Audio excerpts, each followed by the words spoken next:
And Tori, the floor is yours. You can share your screen now. Wonderful. So, as you all may remember, my project is Pocket Pig, and the genesis of this project was thinking about a pain that is uh, really acute in my own adult life and that I suspected that a lot of other people shared, but I hadn't heard talked about. And that is this sense of overwhelm with specifically related to financial issues. I was really interested in people like me who are like, for all intents and purposes, like make money, competent. There's no reason that it should be so difficult, but the emotional barrier to entry is so high that there isn't a product available that meets us where we are. So that is what Pocket Pig is made to do. The process was 12 interviewees and 10 competitors. Stage one being the research, primary and secondary sources, creating a stakeholder map that expanded to sort of the entire financial industry, all the way down to kind of core qualities of my ideal users.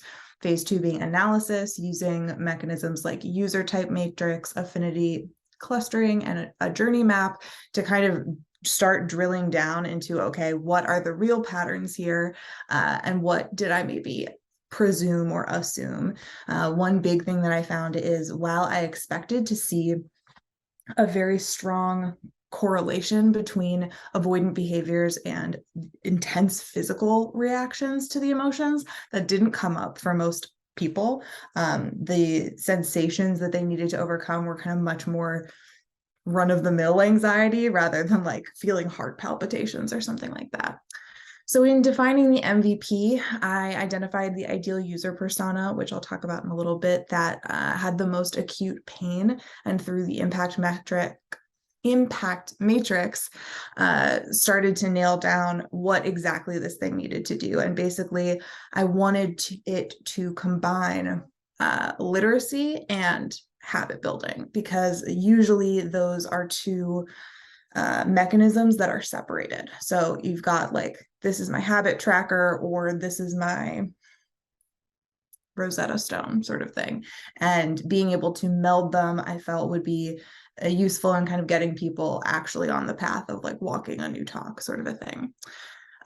Competitive analysis was of companies that do similar work, but also ones that don't. I looked a lot at Duolingo and the Finch wellness app, things that weren't directly related to finance, but sort of figuring out how I could use familiar and comfortable models to build a sense of safety in the app experience. Wireframing, phase four, created a user flow and of my happy path, and then tested with the high prototype. So a little bit about the problem, and the image that you see is one of the graphics that I made to help recruit users for my interviews in the first place. So the problem basically is that financially ignorant and avoidant adults are unwilling to engage with traditional institutions, and therefore they represent an untapped opportunity. So the existing financial services industry is already fine. They're making $4.85 trillion a year, but imagine what that could be if they were actually getting full buy-in. So this is even without large portions of people participating actively.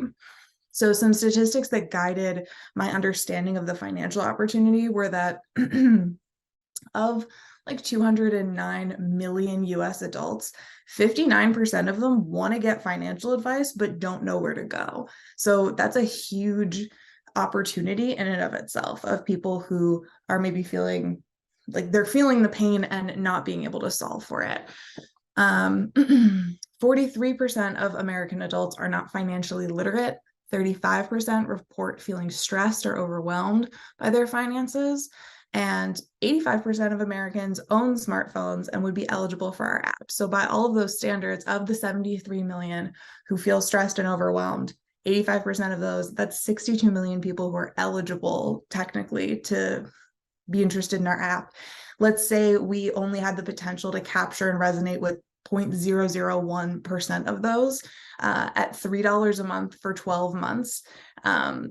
There's a $2 million potential for the app. And that is without partnerships or referral programs, which is one of the kind of mechanisms for monetization. Competitors. The big problem with the competitive market is that the existing solutions are overwhelming and they don't meet people where they really are. So one approach is that there are very niche lenses. So ADHD money and money trauma. And in order for people to find those solutions, they have to be aware enough to like self-identify in those categories. And that's difficult for somebody who is having trouble even reaching out to like find solutions. Another category is the products and solutions that are led by financial organizations. Fidelity has Bloom, which positions itself as an education tool and then immediately makes you sign up for a credit card with them. So these sort of disappointing interactions and lingo heavy user experiences like couple with the clear ulterior motives to create an even more heightened sense of discomfort and mistrust, which is the opposite of what these people need. And then also they're explicitly outcome oriented, which creates immediate pressure. So if I really just want to wade my toe, dip my toe in and see if I can handle something, and then I'm being given an entire budget set out your month, that's going to shut me down really quickly. So my solution I think of as baby steps for grownups. So I basically wanted to tip everything on its head that is kind of stale about the traditional approaches to financial products. So Pocket Pig has a casual and humorous tone with a whimsical design, and it's all meant to create this safe space, ultimately designed just to shift the user's emotional reactions to the subject matter. So if Pocket Pig is not supposed to make you into like a stockbroker, it's just supposed to get you comfortable enough to like Google something else without feeling terrified. So another way that we do this is that all the information is segmented into bite-sized actions and articles, always driven by personal choice. So Pig will say, do you want this or do you want that? And you're in the driver's seat. And also it reduces overwhelm by shielding the user from the giant journey. For instance, one thing that Duolingo does is it'll show you all the phases and you can kind of scroll down and see how long you have till you're fluent. And you can't do that with Pocket Pig. So there is just like this tunnel vision on one thing at a time. And the image that you see is a fake ad that I made up for an Instagram story. So getting into stakeholder map and user types, like I said, started with these kind of core qualities: a freeze response, very avoidant, lots of overwhelm about money anxiety. And then there are many overlapping kind of characteristics that may or may not be at play. So severe debt, childhood poverty, those kinds of things. The user matrix ended up dividing into the self-sabotagers, who are the people who just really struggle to like hold on to their money and don't want to look at it. And then the skeptics, who are really just not financially literate. They don't speak the language and therefore they feel a lot of mistrust. So at the intersection of those two is the deniers, and they're characterized by being really overwhelmed, lacking understanding, and lacking tangible goals. So I ideated around this user persona of the deniers and asked questions like, how could we make budgeting feel liberating and reduce fear around planning? How can we make it approachable and easy to absorb? So for my journey map for these deniers, my goal, like I said, is not to turn them into stockbrokers. It's to get them from avoidance to acceleration through action. So at the avoidance stage, they are going to we're going to bombard them with Instagram ads. We're going to be really cute and funny, make them feel like, okay, fine, maybe I'll download it. And then through these small daily actions and building long-term goals and kind of building familiarity, they can eventually reach the acceleration phase where they go, what else could I take on? This isn't so hard after all. My ideation process, I'll just breeze through quickly, started with I started with A, so an impact matrix, and kind of weighed all the different possibilities. I really wanted to build like a robust literacy program, but as someone who is not myself robustly literate, we had to start much smaller. Built out this idea of what's the happy path, what's the wireframe going to be, and then it started to get more and more complicated as it was like, all right, well, by completing tasks, you're earning star points, and then you can spend the star points to customize your pig. So I had to kind of get more and more detailed. And now I will walk you guys quickly through my hi-fi prototype. All right, so here's Pocket Pig, and you can click through at the beginning to get a little overview of what we offer. And then when you're ready, say, yes, I would like to proceed. This is our very cute loading screen to make you feel comfy. And then you automatically are being celebrated. You get a streak just for opening the app. We ask, what can Pig call you, which builds familiarity. You see your own name throughout the thing. I want to protect my money from myself. And then they're asked a couple of intake questions. So which of these feel like you? Definitely that. Definitely that. Next. How can Pig help you stay on track? And this is because notifications are a huge part of our kind of USP. It's the way that Pig communicates with the user in the brand voice. So we don't want to feel ashamed anymore. We'll try a new store product. Oh no. I don't know why that didn't load properly, but you pick your push notifications, and then you can select your reinforcement style. So again, adding some humor, like, hey, dumb, don't disappoint your loved ones. I can't think of a financial app that would talk to anybody like that right now. Guilt for the Jewish and Catholic folks in the crowd. All right, so then Pig prepares your path, and you get your first check-in. How are you feeling? And you go, I'm pretty stressed. I don't like it, but let's continue. And then it takes you to the homepage, which is looking very weird for some reason, but it will walk you through. Basically, this is where you get your analytics, your settings, your customization, and Pig's present to you is her plan. So based on the answers that you gave in the intro, she'll present just 4 options for what you might want to learn about first. I'll go, that doesn't sound too bad. So how your bank should be making you money. All right, that's a really short, quick article explaining basically annual percentage yield. And then when I finish, I get a big celebration and another check-in. I'm feeling ambivalent now. And this is if you're supposed to, if you want more, too bad, you can have one at a time. And then this is how you would customize your pig. You try something on, you can purchase, you can try a new background. That's not working. You try a new background and it's the Taj Mahal, but you don't have enough stars. And then you go back to the beginning. My vision for this roadmap is that this first phase is the prototype. Obviously, phase 2 would be working with a designer to make Pig kind of its own animated style and maybe have different evolutions of the character.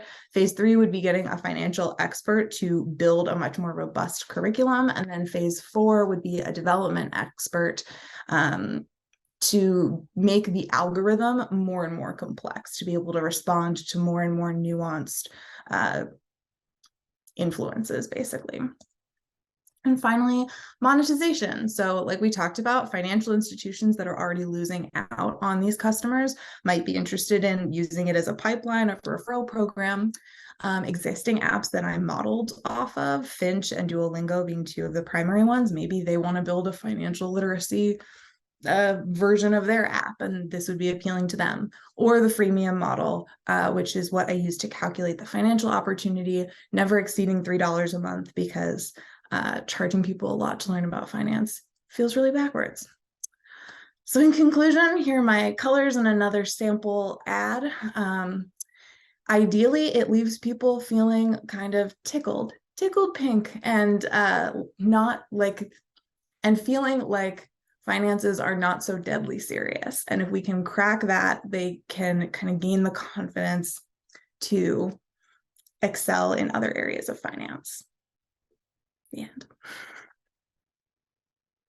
Pocket Pig. Yay. Pig. By the way, I like the price point. Yay. that's who Pig is based on. $3 is not bad. Yeah. I like the fact that you can go at your pace. You can slow roll it to see if and you can apply your P points. Yeah, And and it's I like Like you it's clarified. something. Yeah, you Yeah. clarified like the cost and just all the numbers actually make sense. It's crazy, like the first page when you were saying it's like $1 trillion. I was like, whoa. Yeah, totally. And they're all speaking to each other because, like, when you're in the club, you already know everything. Pleasing and inviting. Thank you, Jane, because I know you and I share similar outlooks about finances, so that's good to hear. Yeah, Tori, I think you really made it very approachable to use your app, interactive. I think you're going to maintain engagement with the way that you've set it up to be really dynamic and fun. Thanks. I love that everything that you've designed so far is like very intentional and you have a reason for every single aspect of it. And you explained it really well as well. Thank you.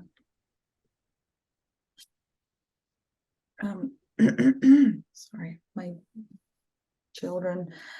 All right, so your presentation skills are wonderful. I felt like you guided all of us through the thought process, and I just think you did a really good job. I think you hit on some really big values, which is really great. Also, similar to Valerie, it's not just about like, get this app, it's great, it's an app, right? You talked about things like feelings of safety. Like, that's a big word, right? Like, safety is a big one when it comes to personal finances. And then also just like the inability to understand where to go to get helpful guidance. I also loved how, you explained these companies trying to enter this market, because I didn't know about that, right? So that was also really interesting how like you can't even trust every app. Like, what are they trying to accomplish? Am I getting credible information? And I also really appreciated your point, your call out around like, yes, there's lots of like niches around ADHD and finance and all that. But in order to get to that niche, you first need to analyze yourself enough to be able to, like, many adults don't know they have ADHD. So how would they know that that app is right for them? That's like, it might be, but that takes a lot of characterization and self-exploration. So, that's interesting. And I think in terms of your UI, I think you made it like super playful and super fun. I would warn you a little bit against using gray buttons as a default button, because usually gray signals a disabled state. But I thought the way that you were able to guide us all, it definitely reminded me of like a fun, playful game. And that kind of juxtaposes how scary finances can be, right? And how big and how terrifying bills can be, and literacy. I would also, for example, that APY screen, I would figure out like, is there a way to kind of test the person, or maybe like click on some of the keywords on that screen for extra like robust learning somehow? I just feel like if I glossed over that screen, I'd be like, yeah, this makes, when a teacher comes up to you and they're like, was this helpful? And you're like, I still have no idea what the hell that was, but I'm gonna say yes because this is awkward and I'm taking class time. It's kind of like that. Like, how do we avoid that and instead actually get to like true understanding of the subject? So that's just some call-outs. But I think I feel like your presentation skills are beautiful. You tell a very succinct story. I would have loved to learn a little bit more. I think you had that one slide with like the 6 steps, like the design process. I would have loved to get like a couple of key findings from the people that you spoke to. I would have loved to like really learn a little bit more like the personal stuff with them, because I'm sure there was some like either I even on the screen I saw the word like fuck it, like that like feeling of like, just I don't even, and that also is a really interesting feeling of like ambivalence of like, I don't even know where to start, so I'm just going to put it in a box. So I would have loved to like see some like something that makes me as an audience really empathize with your user in a very intimate way. So there's just that.